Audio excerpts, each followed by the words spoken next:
Well, we all enjoyed that one, didn't we? I really didn't expect it, if I'm honest, particularly after the first half. We've obviously won the game 3-2. It's a big 3 points at a time where West Ham have had a dip in form, if we're honest. I think we've underperformed in certain areas, particularly in the attacking sense. But yesterday was, again, probably more of an example of West Ham's grit, determination, individual players and individual moments turning up against the Chelsea team that, in all honesty, I don't feel have been challenged in certain ways that West Ham were able to do. And I think, to be fair to David Moyes, he did want to do that from the start of the game. He did talk about it being passive after. I would possibly agree in terms of us pressing against Chelsea. I think I was encouraged initially to see the midfielders sitting a lot higher, hurt Chelsea in terms of playing out from the back. I think there's still a clear plan in terms of hurting Mendy and his wanting us to build and use his defensive midfielders and centre backs. But West Ham didn't allow that. The only issue, of course, was that, again, because we aren't the best pressing team in the league, Chelsea could easily find avenues through that. And once they broke that high position in the midfield, we were seeing them carry the ball very effectively. They could introduce their wing backs into play. They stretched West Ham when they got the ball in the final third, and it made it difficult to mitigate even with the back five because of the positions of Soufal and Ben Johnson. And then there was a worry, and it did feel like they were playing between half spaces. They played with the false nine. That was the issue. That's the problem you have with Chelsea when you're trying to defend the wide areas. You vacate some of the central areas, and with their movement, they try to drag West Ham out of position. And they had a couple of chances, which obviously we can talk about, and led to the goal. Now, disappointing really for both goals, if I'm honest, yesterday. I think that, conceding a goal from a set piece is never nice. Again, I've tried to watch the highlights or even the full game. I can't. I have seen the clip of Mikel Antonio. I didn't see it at the time because of the angle that I was sitting in the ground at. And it is poor, and it does frustrate me a little bit with zonal marking because you've got to be on it. Every player has to be aggressive in defending that. And Chelsea are a threat from set pieces, and particularly Thiago Silva, who has scored against us prior. So that was disappointing. What was encouraging, and this is the thing, I think people will talk about the game in terms of West Ham probably not being good enough in possession. I agree. I think there was a game plan there for Moyes to. I think we saw it with the three centre backs trying to play out a little bit from the back, get the wing backs further forward, use Manuel Lanzini dropping into spaces, play Souček a little bit higher actually, and try and press and win a turnover and hurt Chelsea by playing through them. Not a problem with it. It just didn't work. It wasn't effective enough. Mikel Antonio was struggling in terms of keeping the ball, in terms of pressing, in terms of taking on players and creating space for others. So it was slightly disjointed. I think that's fair to say. But the first goal for me was an example of what West Ham wanted to do. And where I felt that we were still in the game was out of possession in those moments. And the intensity of the pressing from Jarrod Bowen, again, you look at it in terms of shape. There are four players there in a very high position, and Mendy is under significant pressure. Now, like I said earlier, Mendy, for me, is the best keeper in the league on current form, but he does struggle in terms of playing out from the back, and West Ham played on it. So you've got to give credit to West Ham and the setup in that sense. It just was on the ball. We weren't good enough. Unbelievable pen from Manu Lanzini. I thought it was really good yesterday again, and he slotted in fantastically to the side, and such a versatile player in positions he can pick up, whether he's in the number 10 and playing further forward, whether it's dropping deep at times and giving us an option just to keep the ball and help our centre-backs out with the likes of Craig Dawson, who isn't as comfortable in playing out from the back. I thought that was important, and he was so critical for that. So really happy. And the Mount goal is, again, I don't really want to criticise too much in a way, because I think the building blocks are there for West Ham to develop and evolve as a team. And Declan Rice losing the ball in the position that he did was from West Ham trying to play through Chelsea's press and keep the ball and create space. And that's great. And there is a time and a place for it. The problem is with that front three of Chelsea's, the minute they can get the ball, they have players that can immediately isolate the centre-backs. And that's exactly what happened. Frustrating that Mason Mount has so much room on that right-hand side. And that comes from West Ham being a very narrow, compact defence when we lose the ball. And then Fabianski for the goal. Again, like I said, I'm going to have to watch it back. I think it's always disappointing to get beat at your near post. For me, you should be saving it. You should be saving it. Having said that, I don't think you can take away from Mount's finish. Maybe he's hit it first time.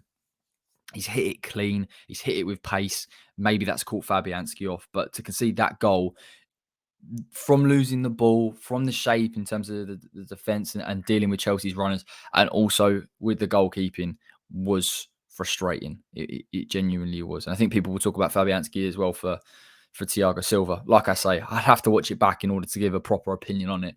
And hopefully when we do all things West Ham, I will talk about it. Second half, much better. Much, much better. I think West Ham in that game really played 5-3-2. I've heard variations of a 3-4-3. We know it changed throughout the game. I thought it was really positive what we did in that second half. And I thought it was better. I thought we were more ambitious in terms of when West Ham were in the transitions a lot more. A lot of that came from Jarrod Bowen, who I'll save a segment for towards the end of this video. And for me, Declan's position was key. I think in terms of him at times slotting in to make a back three. West Ham at times seemed to play almost like a four, later in the game at least, a 4-1-4-1. And I just felt that it gave license for Lanzini and Souček to get further forward. And you actually look at the goal that we scored from Jarrod. It's an unbelievable finish. Of course it is.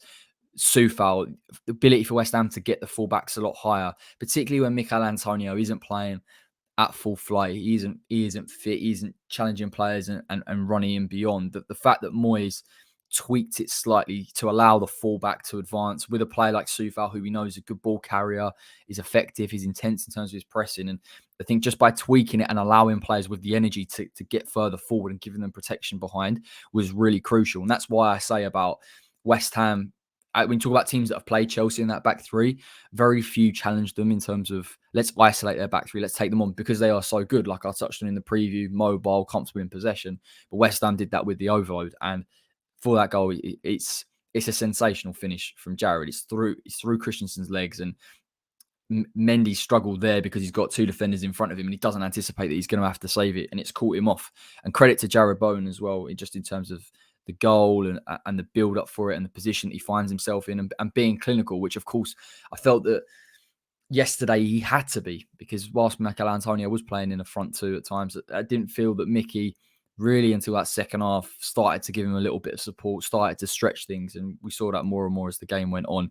And on that point, I think West Ham looked relatively... We looked like we could threaten when we had the ball going forward because of the shape. I think Chelsea started to turn the screw as time went on towards the end of the game. They brought on Hudson-Odoi, they brought on Pulisic, they started playing on half spaces, they changed the way that they were playing. I think Chelsea became more direct, they wanted to stretch, and that highlights the importance, and again, a top performance from Declan Rice in a real and centre-back role, in a defensive role, because slotting into those spaces, dealing with it at times, driving with the ball, he was fantastic. And just as an option in terms of playing out with a back three, when someone like Kurt Zouma goes off, and you have a player like Dawson and Diop who have question marks in terms of them playing out from the back, with Manu Lanzini given the license to go and drop in a little bit. That's why what Moyes did was so clever. And that's what people are talking about, because he recognizes certain moments in the game that West Ham can get a foothold, and certain things that Chelsea are doing to hurt West Ham. And by changing that system and tweaking it slightly, it did work for us. And I felt for times in that second half, yes, we have to be defensive. Of course, we had to be switched on. I think there was a concern after coming on with regard to positioning and Reece James, but I felt that generally speaking, we dealt with it well. I actually think if you're talking at it from a neutral perspective, Lukaku coming on aided us. There was less movement for the back three to deal with, a wide back three at times in possession, especially with Declan dropping in. And by having a player there, I think West Ham dealt with him well. I thought Dawson and Diop dealt with him to the best of their ability. They were aggressive. They got close to him. They prevented him from turning. They stopped his hold-up play, or at least his link-up and the build-up for Chelsea. That's crucial and will go under the radar. And again, there's times in the game where I've seen West Ham, like I say, with a 4-1-4-1 and the midfield's high and you're up against Chelsea. And that's what West Ham really needs to do in games like this in terms of pressing them, creating opportunities for ourselves, even out of possession, or at least stopping Chelsea build-up play. So again, all encouraging signs. This was a game of moments, as it says in the title. And genuinely speaking, I think that no one, including me, where I was sitting, thought that Arthur had scored from where he had. And I watched the highlights of it, actually, and I thought it's interesting because I know Antonio, yes, he struggled in the first half, and I don't think it's a fully fit Mikel Antonio. But just in terms of the movement and I think he was putting Chelsea's defender on a little bit of pressure in terms of positioning, and just gave Arthur Masuaku the slightest bit of space to get the cross off. It's caught Mendy off guard. It is one of them things. He's hit it very well if you're going to try and get it in the near post. And and you take those moments when they happen. And this is a West Ham team. This is why the victory is so should be lauded, really, because it wasn't a vintage West Ham. I think we played better against Liverpool, if I'm honest. There was a game plan. I thought we deserved to win that game. The Chelsea game was moments. It was moments of brilliance, of quality. I think that Moyes enabled the team to play like that at times and gave them the opportunity to do it, recognised what Chelsea were doing and responded very, very quickly to keep it tight as well. That was the most important thing. And even at points in the game, Mikel Antonio down that right-hand side, he's turned the Chelsea centre-back, he's in beyond.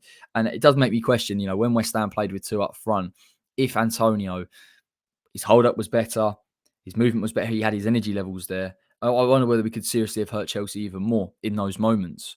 And you see second half, Moyes changes it to bring other players and introduce other players, even fullbacks around Jarrod Bowen, because Jarrod Bowen yesterday, that is the best performance I've seen from him in a West Ham shirt. His hold-up play is exceptional. His ball-carrying ability, again, his decisiveness, his touch. He could have had another goal in terms of on that right-hand side cutting in if he just had a little bit more composure. But the finish is fantastic, and he really stood out for me. West Ham lacked movement. There's no denying West Ham lacked movement, and having watched West Ham so many times as we all do, Mikel Antonio, in terms of his role in pressing, isn't there. He's an outlet. Bowen has to work very, very hard defensively, even with those two up front. But he also goes in and has to support him. And when Antonio's not stretching the game as he was, Bowen has to work even harder. The fact that Bowen was able to do what he did, find the positions, be clinical, which again we all ask from him. He could have had another goal with Mikel Antonio squaring it to him. The movement that he's making off the ball, it was exactly what he needed to do. And it's very, very encouraging. We sit here and we talk about, can West Ham play a false nine? Probably not. We went to 4-2-3-1 and it was different and it was late on. And I think it was a good time to have Fornals and Ben Rama, who offered pressing, intensity, keeping the ball at the right moments. It was a good balance in that sense. At the same time, maybe we'd have to talk about Jarrod if he does have to play up front in a different manner. Maybe he has to play with someone. You have to create space for him. But even if that is the case, how much space he created for other players and his hold up at moments against Rudiger, against aggressive centre backs, some of the best centre backs in the league, the best defence in the league, he really turned up. And someone commented actually the other day on social media, it was yesterday obviously, about Bowen wasn't great in the first half. I don't think West Ham's forward play was coherent enough, if I'm honest, for the way that we wanted to play.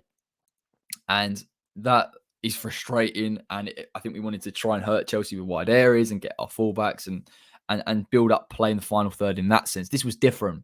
This was essentially a counter-attacking team. And we picked our moments and we sat. I think we sat slightly deeper, but we were just much more aggressive and we were much better on the counter. And that's where the difference came from. And that's where Jarrod came into his own. He had a phenomenal performance yesterday. He's man of the match for me. I thought Soufal played really well as well. You forget the quality of the player.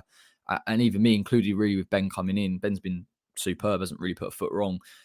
You could argue that his forward play hasn't been at the level that Soufal's is for the past two games. I think there are question marks over that, and I'm sure he'll develop it. But Soufal defensively was spot on, and it's so hard playing against wing backs and a fluid front three. The amount of times that he's reading the game, the amount of times he's going with the runner, the amount of times he's anticipating and covering for the centre backs, everything like that, and even his involvement in the second goal was phenomenal. So really impressed with it. Obviously, I can't sit here and say, it's one of the games where West Ham did a job on Chelsea. It was a game of moments, but like I always touch on, it's how far West Ham have come to be in a game like that. And credit to David Moyes, but also credit to the players to go 2-1 down with mistakes in there as well, which would have played on their minds and come back with the motivation.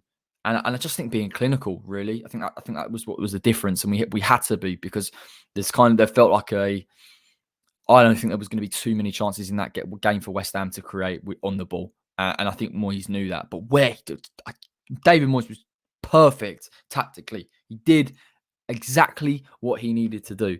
And the players turned up as well. And when you've got that combination, even when you're not performing, even when players are tired, you do get results like that. So we're fourth in the Premier League. We've got 27 points. I'm buzzing for the break on Thursday for some of these players. They need it. They need it. They really, really do. And we come back and we've got some fixtures that I think West Ham are expected to go and get 3 points in. And that's the test, I think. If West Ham, with energy, with the way that we played earlier in the season, again, we know we've got the grit and the determination and the ability to dig in. And we've got players coming back to the fore. Cresswell should be fit. Soufal again looks really sharp at the minute as well, which is a big plus. I know we've got injuries to Johnson and Zuma. I'll talk about them in another show. Don't really want to dwell on injuries too much when we've won 3-2. But listen, let's get to Jan. Let's get, like I say, get to January, get the points now. If the team works hard and we can bring a few more faces in, it's start introducing some of the substitutes in Krau and obviously Vlasic, and they can get minutes and sharpness. Then I think West Ham have got a good opportunity just to keep building slowly and stabilising and challenging for the top four. So it's an exciting time. Drop a like on the video if you do enjoy it. There will be a fantastic All Things West Ham this week, talking about that Chelsea game and everything that went on. There was so many great talking points, and I'm sure we'll get into it and it'll be a really good discussion. So keep your eyes peeled for that. Enjoy the rest of your Sunday. I will. Very nice having an early kickoff in some respects because you've got the whole weekend now just to chill out and recuperate. So take care, everybody.